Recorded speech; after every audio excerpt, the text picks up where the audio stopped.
Welcome everyone to a casted game for Age of Empires 4, and today we've got a very special matchup. It's going to be louemt playing as the Jeanne D'Arc faction in blue in the north side of the map, and his opponent in the south playing in red. We've got Beasty QT playing as the Rus. Welcome everyone to Cliffside. It's a great map, and two great civilizations, two great players of Age of Empires 4. I'm pretty excited about this one. I don't think I've actually seen this matchup, but more importantly, both these civilizations are incredibly strong. The Rus, by many have been said, are essentially one of the strongest civilizations in the game. But the same has been said about Jeanne D'Arc, and I'm pretty excited that they're going toe-to-toe. louemt playing out of his skin these days, playing incredibly strong. And Beasty QT obviously needs no introduction. No doubt about it, one of the best, if not the best player in Age of Empires 4 at the moment. Doing fantastically well, and louemt is an up-and-coming star, rising star. I'm sure we'll see big things from him in tournaments, by the way.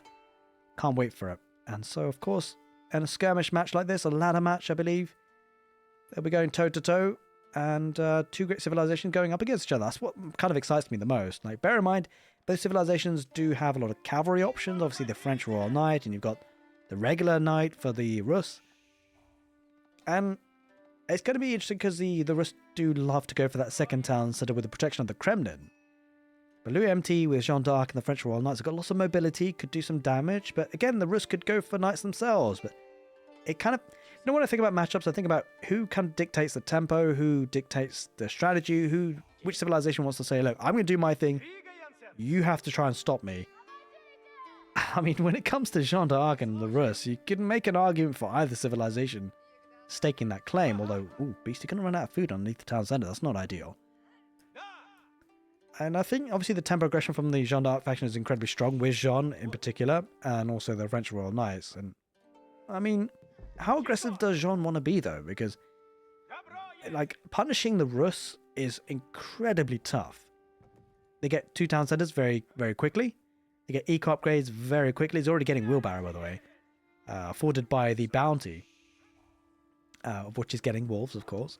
And then he's got the Kremlin gremlins, and he's got the Kremlin to rely on, right? So the defensive capabilities for the Rus in the early game, getting that second town center incredibly safe is super, super reliable.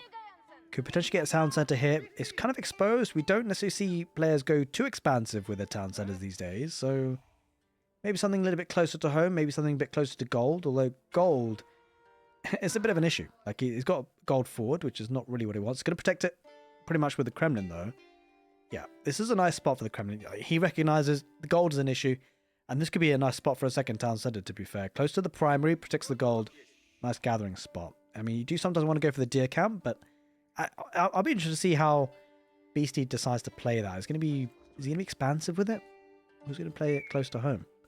If he does go for a second town center. I'd be surprised if he doesn't, but, you know, you never know. Because it's a matchup that we haven't seen, actually. Well, I haven't seen personally, anyway. Plenty of villagers and gold, so it will be an early French Royal Knight. As you'd expect, no real changes to the normal plan for Jeanne, building the School of Cavalry on her own. Looking to get the XP up nice and quickly. Now, I'd like to say a very big thank you for everyone watching on Twitch and on YouTube these days. Appreciate the support. You guys are absolutely phenomenal.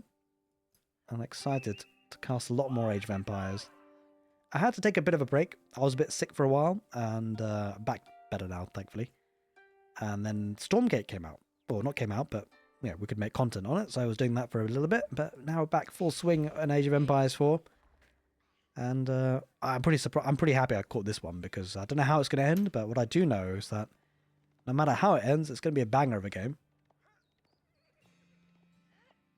Kremlin, almost up and running. School Cavalry 2. It's kind of crazy, right? You think that, like, the Kremlin had to have 5 villagers building that. Jeanne build the School Cavalry on her own. Both players get up to the same sort of time.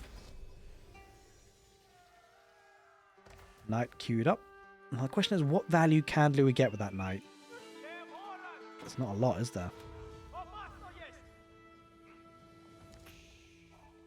Everything very well protected. Jeanne moves out onto the map, as she usually does.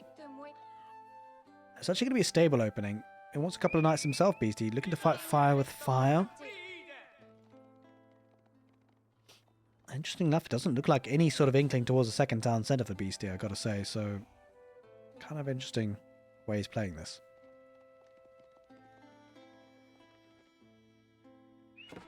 Now with 3 scouts, we'll have good vision.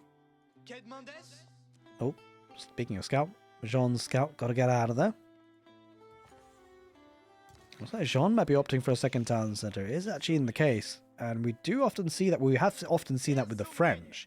Of course, the main difference for Jeanne and the French is that the town centres don't work as fast.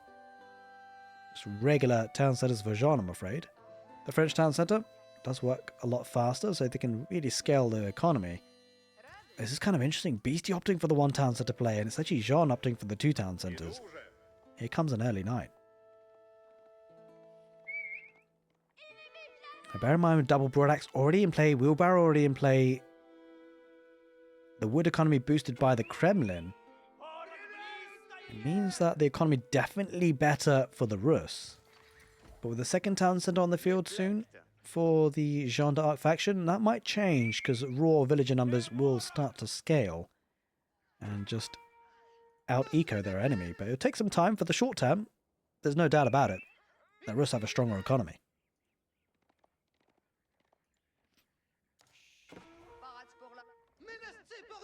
Oh, professional scouts comes in. That's interesting. I'm not expecting to see that. He spotted it. It's actually a really interesting play. Like, we haven't seen professional scouts being used at all. Like, I know 3DB has been laddering a little bit.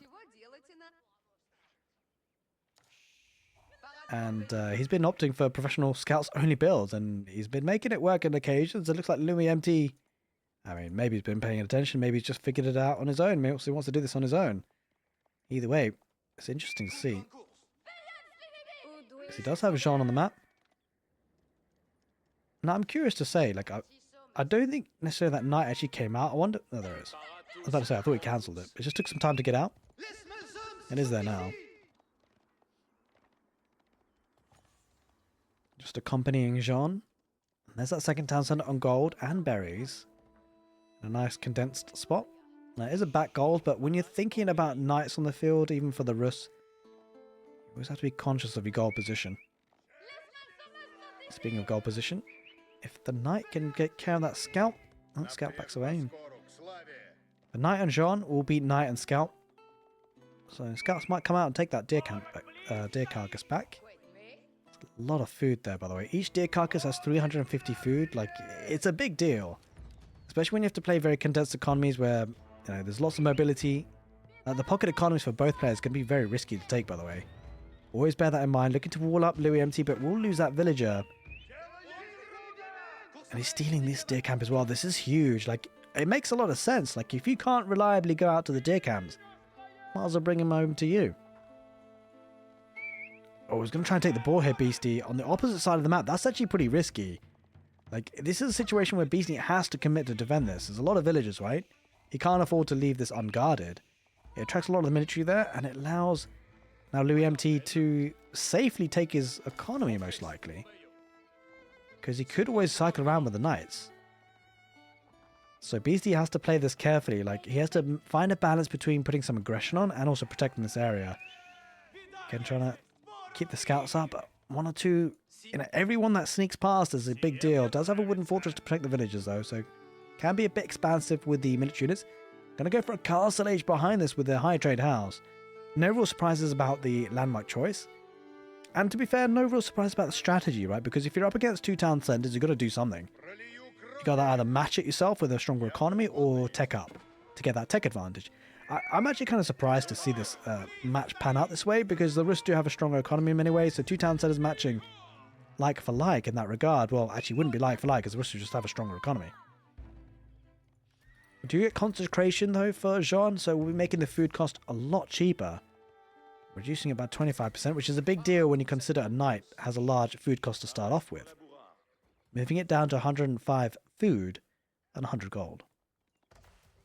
Bear in mind, it used to be 140 food, 100 gold.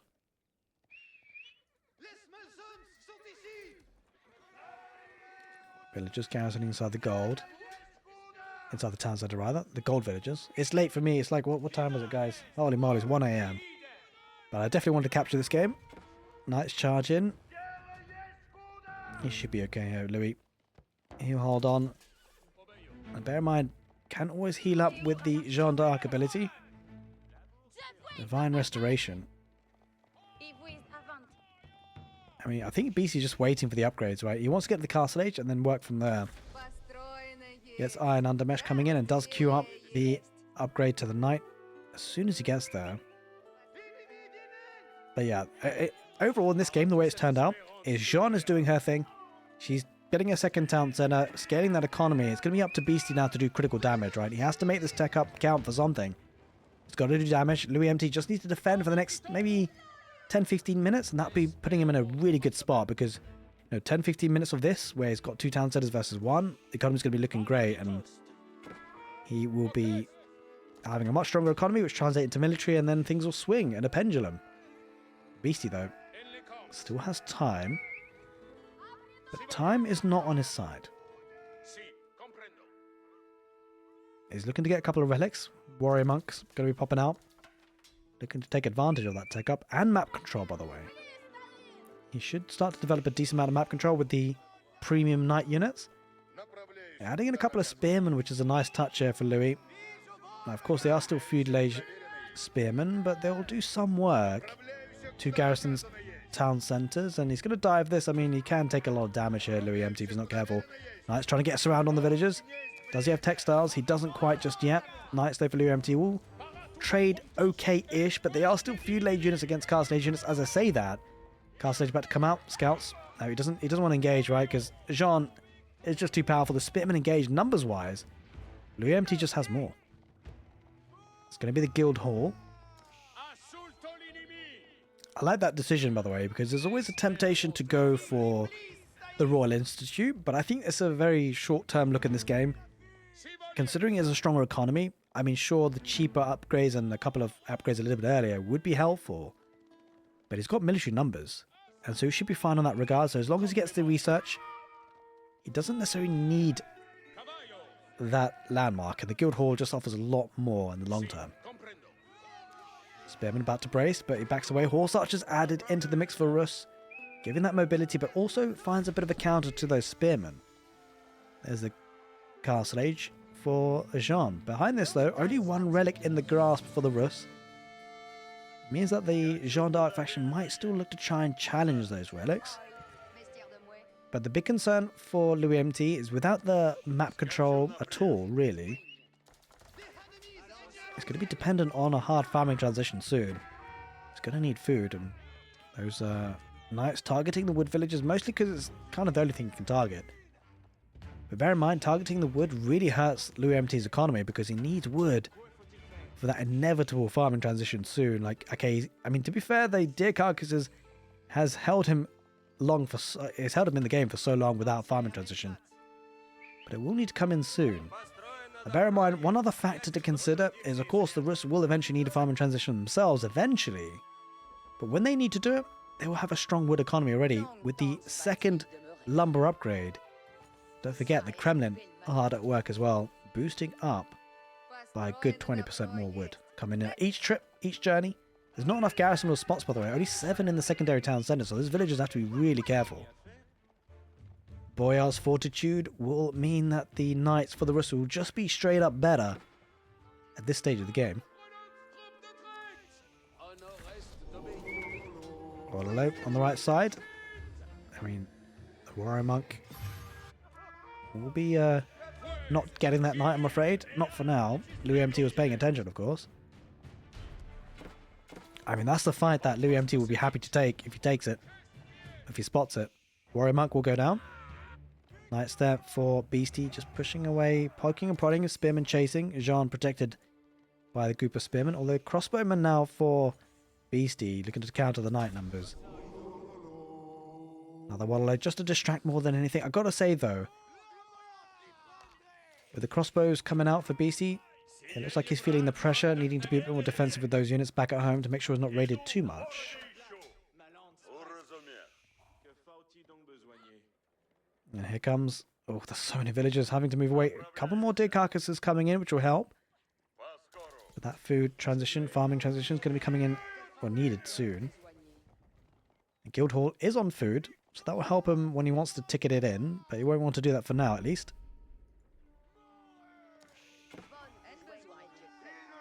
Alright, good night, Nomad. Hope you have a good evening, or good sleep. If you guys are wondering on YouTube, what am I talking about? Well, I am live on Twitch at the moment, so sometimes I do pay attention to the chat. Knights diving in. Oh, Kremlin Gremlins get called upon for Beasty. So the Knights need to back away for now, but... does have Chivalry, which is a really nice upgrade or tech for the Royal Knights, of course. They can get a lot of value by being microed and kept healthy and alive. Bear in mind, gold is going to become an issue for both players relatively soon. Like, this is the second tile of gold, and it's going to go out pretty quickly. He's just going to have to venture out into the mid-map. This is where mobility and presence and unit numbers really starting to count. We talked about louemt needing to survive 15-20 minutes. Well, that was about 5 minutes ago.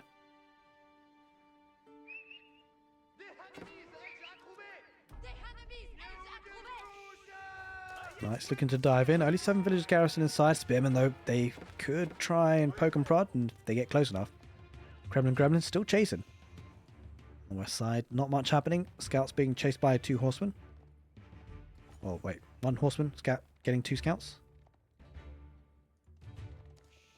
Kremlin Gremlins, they die a painful but natural death.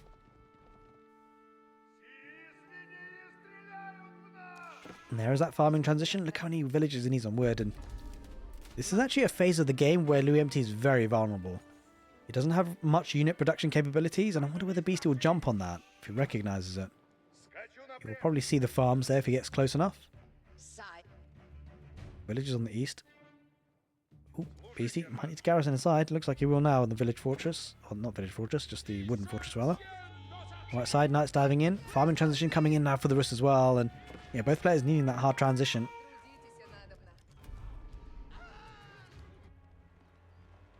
Knights on the west side trying to be aggressive. Beasty does have 3 of the sacred sites. That's a potential win condition for him actually.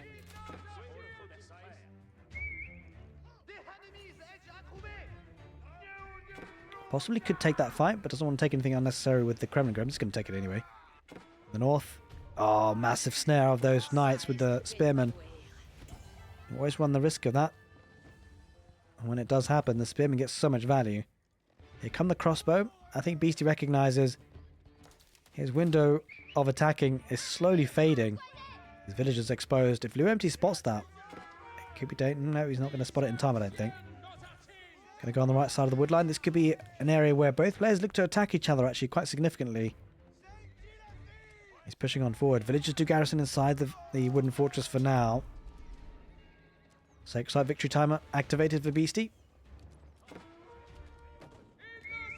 Oh, Knights on that back wood line. That's the problem. Beasty losing villagers. This could be the first big raid of the game. It looks like it. It's going to lose a lot of them. 2 crossbows. That's not enough. Or 3 crossbows. It's just not enough to push that wave fully. He's done the damage. He's going to hightail out of it. Taking the big engagement. Spearman on the Knights. That's going to be a great trade for louemt. Does have a couple of crossbows, which Beasty will do well with. But again, that's a massive... I think that's a great fight there for Louis. He took out so many Knights. Jeanne does get sniped by the crossbows in the end. But overall, Beasty wins that fight in terms of numbers at least. And that's looking strong. I mean, if he can take out worker damage, if he can do some worker damage, it'll be important. But again, nice on that wood line. Like, this is an issue. Beasty had his army forward and understandably so, looking to do damage. It feels like he needs to do damage and it's not wrong. So that village elite starting to build up. Here comes the Holy Wrath ability on those crossbows. Takes out a lot of the HP on them. And Spearmen just being thrown at them. Understandably so. If he can gap close, he could do some significant damage. Jeanne rides out of there. Bear in mind, every minute that passes, the economy looking absolutely phenomenal for louemt. 85 villagers to 56.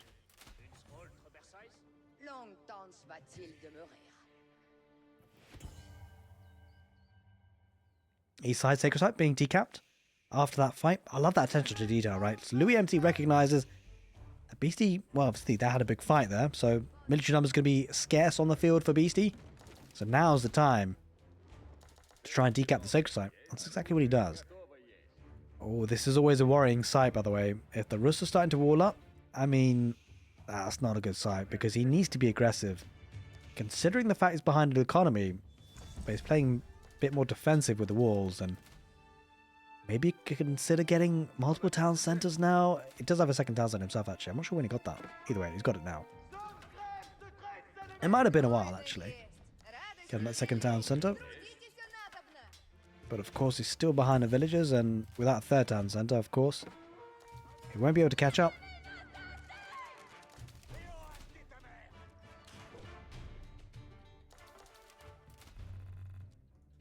Kremlin, obviously in a good spot. Will take some time to break down. But Louis, pumping out more farms. The farming transition very much underway. Getting 1,500 food per minute, but so is Beasty. Bear in mind, he's getting some deer carcasses from the high trade house. Certainly helps. And I mean, he's on stone, so could potentially afford a keep just to try a bit more defensive on the sacred sites. But the sacred site on the west side looking to be decapped and captured, by the way. Getting an outpost on the right. louemt always aware of the threat of the sacred site victory potential.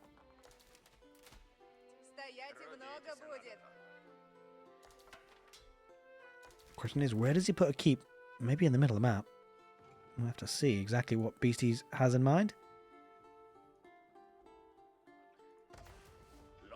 2,500 food in the bank. Oh, that's going to be a massive injection of food, by the way. Holy moly. Now, bear in mind, gold is something we have to talk about. All those villages on the right side, they're pretty exposed. One knight is going to push a lot of that way. He's got to be careful here, louemt. You've got to send some units here. But yeah, certainly gold is going to become an issue. Gold in the middle of the map now. That's where things need to be carved up a little bit by both players. Spearman. Spearman on spearman action. On the right side, though. That knight's still there. One spearman going to push it away, although the knight possibly could win that fight, but doesn't want to engage unnecessarily. Although winning that fight, by the way, there's a lot of villages exposed. Oh, they're crossbows. Yeah, 2 crossbows will push that way. Spearman diving in for Louis. I mean, ultimately, louemt is pretty happy with the situation. He knows he's ahead. He's had his second TC up running a lot earlier. And consecration, really making the units cheaper. Food economy looking hugely strong. And don't forget, he's going to get the cash-in injection. He's actually cashed in already. Oh, look at that food count. 5,500 in the bank. And yep, gold is really all he needs now. And it's going to be taking up soon. It might be actually looking to save up a bit of gold and tech up. Gold is actually not so much of a problem for Beastie. It's food that's the problem. The big problem is a red palace coming in the middle of the map. I mean, Beastie, he's not going to get to the Imperial Age anytime soon himself. This is where things become really tricky for him. We talked about the strength of the economy for the Rus, but ultimately, that big power spike with the guild hall that just came in, it is massive. He's looking to deny the walls as well on the right side. This could be the focus of attack here for louemt. Wants to keep control of it. Smart play.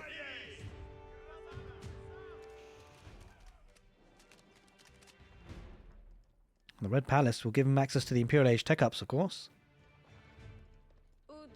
Jeanne D'Arc as a knight, fully healed up and ready to go.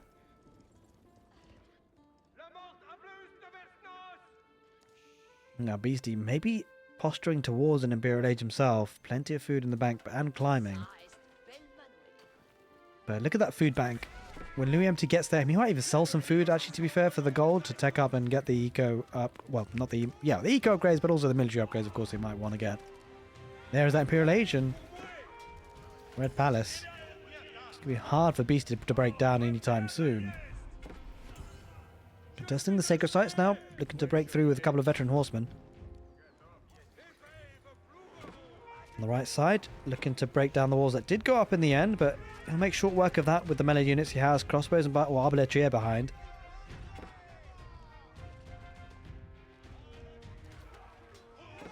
Down in the middle of the map.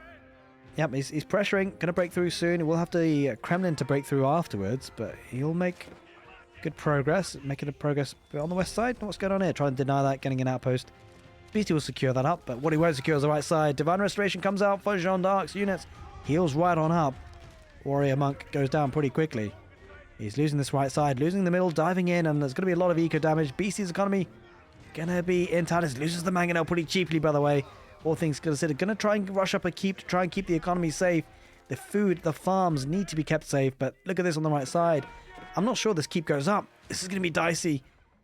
Spearmen going to be sacrificed to the crossbows, but look at the Arbaletria. He's coming on from the west side as well. I don't think the keep goes up. Beasty, he taps out. He just couldn't get the keep up in the end, and the economy for Jeanne D'Arc. The second town centre play was clutch for louemt. Held on Cliffside. Hope you guys enjoyed this casted game. Take care, and see you next time.